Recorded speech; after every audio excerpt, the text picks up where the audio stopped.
Let's go ahead and turn to our phone lines. We understand that Ruth is on the line with us this evening. Ruth, thank you so much for joining us tonight. How can we be of help? Yes, my main concern is for the widows of veterans.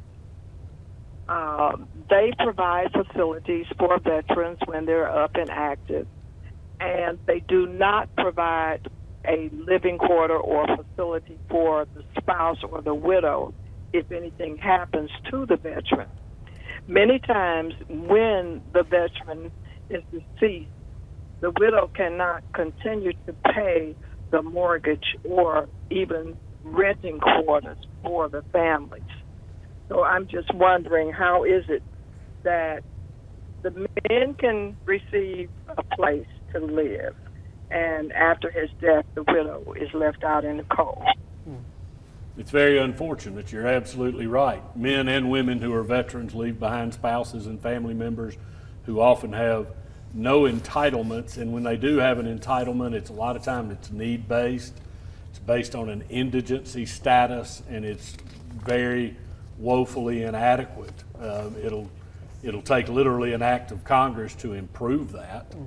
It'll take a change in the law. There are some benefits available. There are survivors' benefits, in particular spouses' benefits, that are available, but they're limited. It's certainly not the same for the actual veteran who's entitled to compensation benefits. There are pension benefits, and they're different. Richard, do you come across situations where someone, either I guess maybe a spouse of a veteran, doesn't know that they are entitled to certain benefits, and time has passed? And my guess is that you have run across this. How much time does someone have when the light bulb goes off, or when somebody actually informs them, or they do the research and they realize, hey, wait a minute, I should have filed a claim a long time ago. Now what? There's really not a time limit. Mm-hmm. The VA, a little bit different than Social Security. Once you've made an application and been denied, that can be used against you in a future claim. But the passage of time, the only detriment there is getting together appropriate evidence so long after the fact. But not just family members. I've had Vietnam veterans in my office who had no idea that there were VA benefits till 50 years later. Wow. Is that right? Wow. So would they be able to go back and claim all the benefits that they could not get, or is it from the time that they filed forward? From the time they file the claim. Ooh. That's the effective date of the award. Wow. There are exceptions. As with every rule, there are Sure. some exceptions, but as a general rule, it's the effective date. The effective date of the award will be the date that the claim was filed. So it sounds like a conversation, I know the caller, Ruth, mentioned spouses.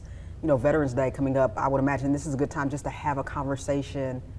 Hey, honey, it's Veterans Day. Again, thank you for your service. Let's talk about our benefits. What do you have so that I know? What's available? Yes. It should be part of the family portfolio, the estate planning process. Yes. Even. Okay. Certainly, no question. Yes. So is that one of the things that y'all do? Do people call y'all and say, hey, from an estate planning standpoint, where should we start?